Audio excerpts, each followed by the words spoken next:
श्रीधर्मशास्त्राष्टकं बन्धूकबन्धुररुचिं कलदौतभासं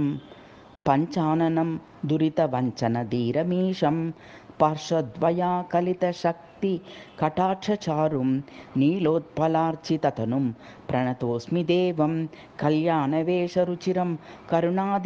करुणानिधानं कन्दर्पकोटिसदृशं कमनीयभासं कान्ताद्वयाकलितपार्श्वमघारिमाद्यं शास्तारमेवं सततं प्रणतोऽस्मि नित्यं यो वा स्मरेद ऋणकुङ्कुमपङ्कशोण गुञ्जापि नध्वकचभारलसत्किरीटं शास्तारमेव सततं स तु सर्वलोकान् विस्मापयेन्निजविलोकनतो नितान्तं पञ्चेषु कैटभविरोदितनुभवं तम्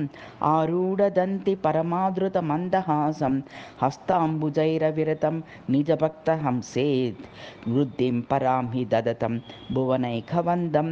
गुञ्जामणिस्रगुपलक्षितकेशहस्तं कस्तूरिकातिलकमोहनसर्वलोकं पञ्चाननाम्बुजलसत् गणकर्णपाशं शास्तारमम्बुरुह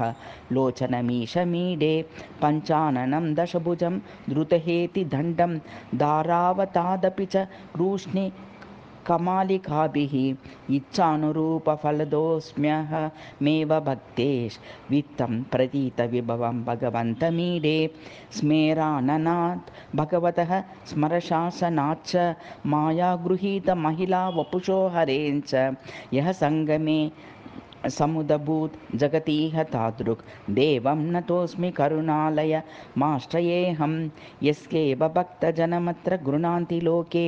किं वामयः किमथवा सुरवर्धकिर्वा वेद्या किमेष ननु शम्बर एष वा किम् इत्येवं तं शरणमाशुतरं व्रजामि इति श्रीधर्मशास्त्राष्टकम्।